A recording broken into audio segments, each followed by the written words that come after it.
want to build a community in such a way that I live in that community. I want to hire my EAs, and I want to hire my employees, and I want to work in such a way that people want to continue to do business with me. And if I work in such a way that I always put community first and I always put the person down below community, then people are not going to want to continue to do business or continue to play the game with me. Play the game in such a way that you want to keep playing the as part of infinite. That's part of Simon Sinek Infinite, the infinite game. And so, I guess it's two different perspectives. When I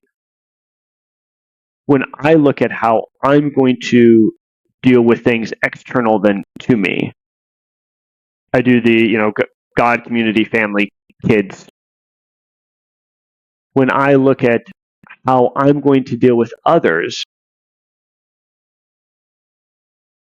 I do it in terms of how I am by interacting with the man on the streets, by interacting with my assistants, by interacting with people I'm doing real estate business with. I am manifesting the community that I want to be in. By picking up a hitchhiker. Like, what kind of community do I want? By helping somebody in need. What kind of community? I want to be in a community where people do that.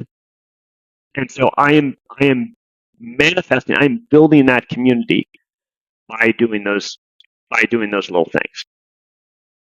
Okay. So it's less about the priority and more about the interaction between them.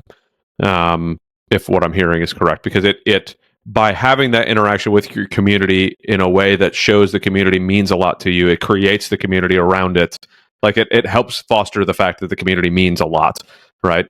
So it's not necessarily, or maybe I'm misspeaking on this, but it's not necessarily that the community is above, but it's that when we interact with the community in the way that we want the community to be interacting with us, it creates the community that we all want and need around us.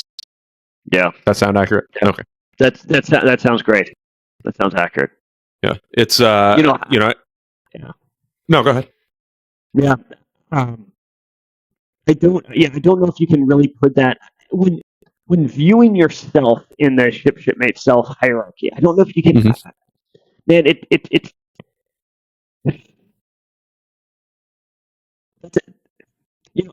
here's something I heard. Okay, all models are wrong. Every map is wrong, but some of them are useful. And I'd say the shipmate self, God, wife, kids, community, like that hierarchy is wrong. It's wrong, but it can be useful. And so I think if you look at it from a certain angle, an angle of like, what do I need to do in many situations, and you prioritize it with that shipmate self priority, then while it may not be accurate 100% of the time, which means it's wrong, it can still be useful. It can still be useful at times. Yeah. The map is not the environment. Fine General Patton said that.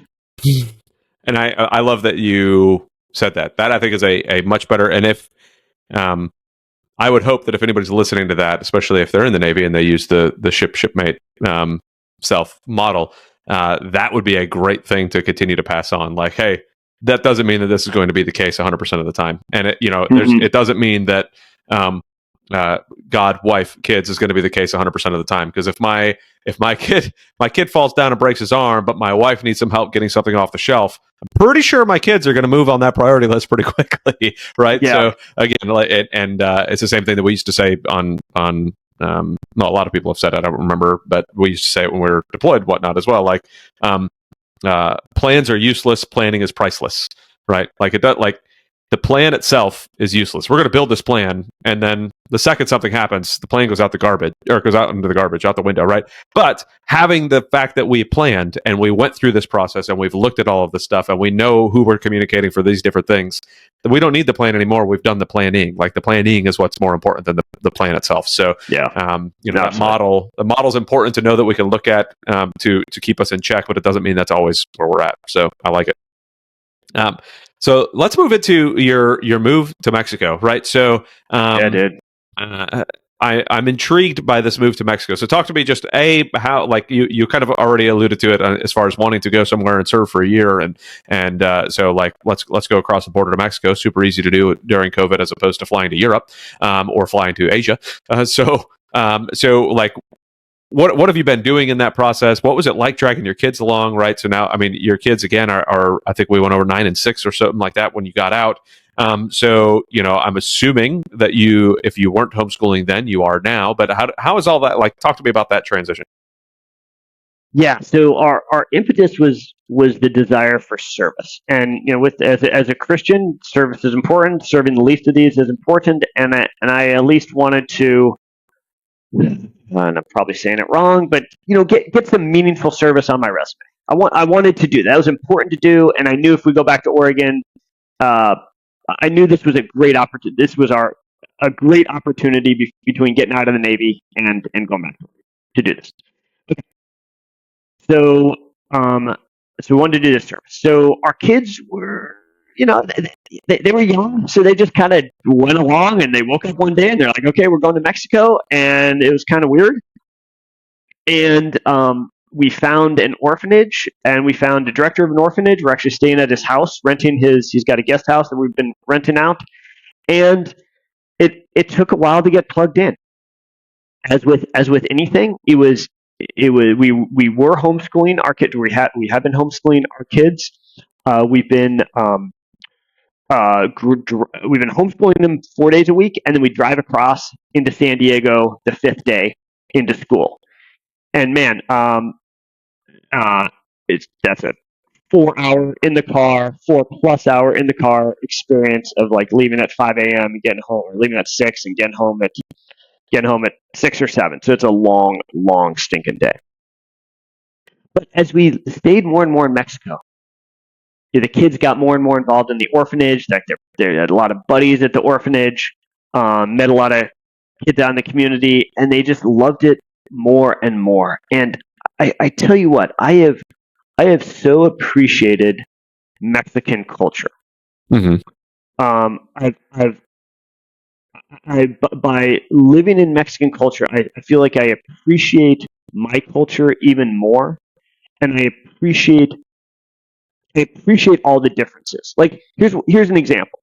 Okay, a lot of Americans here, man, we're libertarians, and we want that lower tax and all that. Okay, that's great. Like, come to Mexico and you'll have dirt roads. So Yeah. if we want lower taxes, no problem. Let's just accept that. Okay, we're now going to be driving on dirt roads with lower taxes. Easy. Shut down the libraries and